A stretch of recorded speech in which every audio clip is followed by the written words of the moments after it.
friends, family, lovers alike, as we continue to ride this wave of light here together.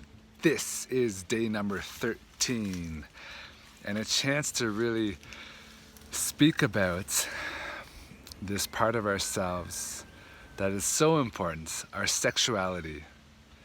You know, as we entered into the second stage of life and becoming adolescents, we started to experience our desire to sexually connect and to step into our sexuality as humans.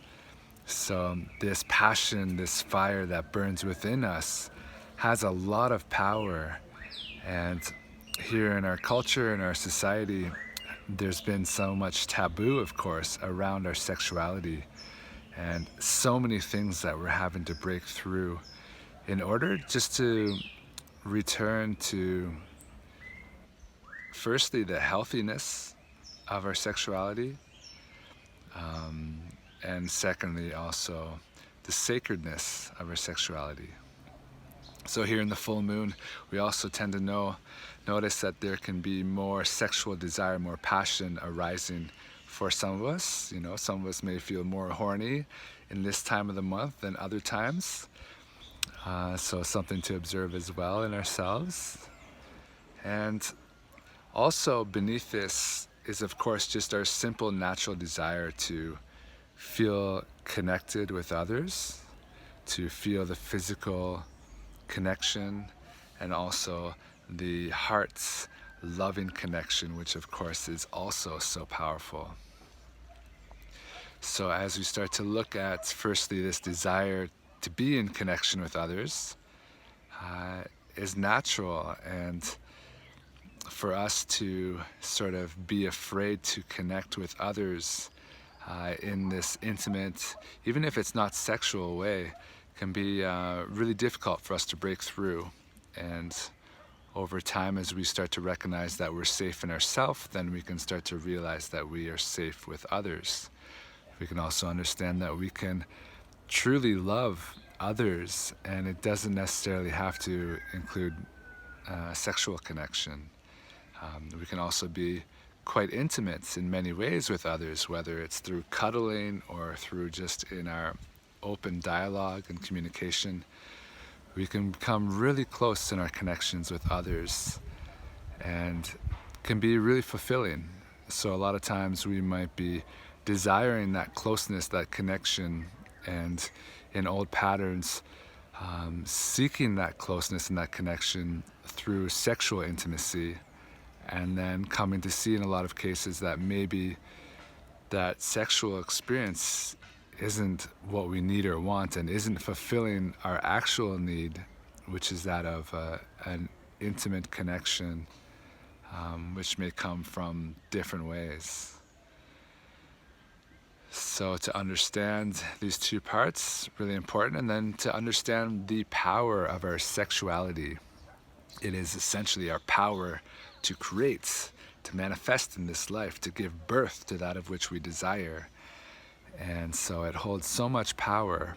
And, you know, many people in our culture have been exposed to things like pornography or different forms of media in general that has really distorted our views of sexuality. Our societal views of sexuality have become really unhealthy, and we see more and more we're exposed to this at younger and younger ages, especially kids today.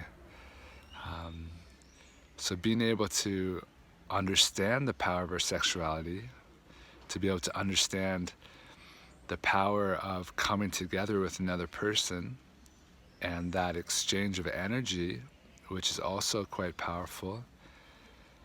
And so how we can also translate back towards honoring the sacredness of our sexuality and our sexual connection with another. So this, of course, first starts with our union, our sacred union to that of the source of creation, that of life itself.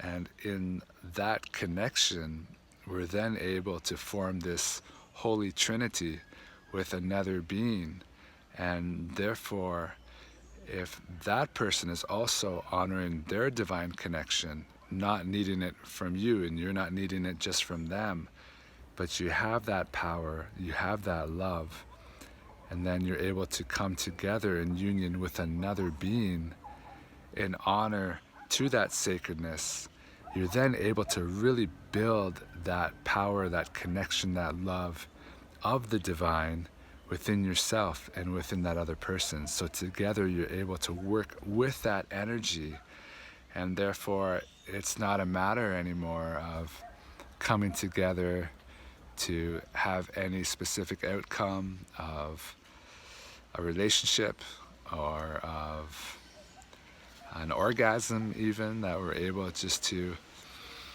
be together fully and completely in honor to the life itself.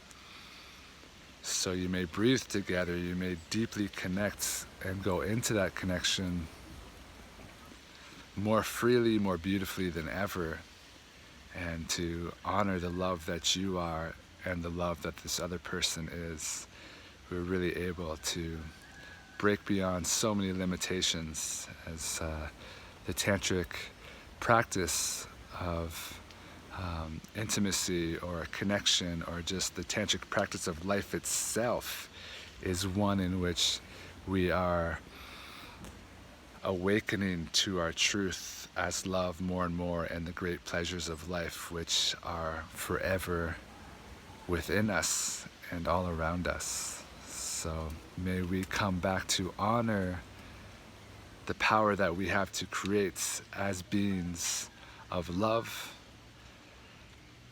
of creation, and may we come to really honor and understand our needs for connection, knowing that we are connected here as family, and we share similar needs, similar desires, and we can communicate them in healthy ways without having any expectations from another person to meet those needs, that we can simply meet our own and therefore come together in our wholeness, in our completion, as we were created. So enjoy this beautiful day and the love that you are.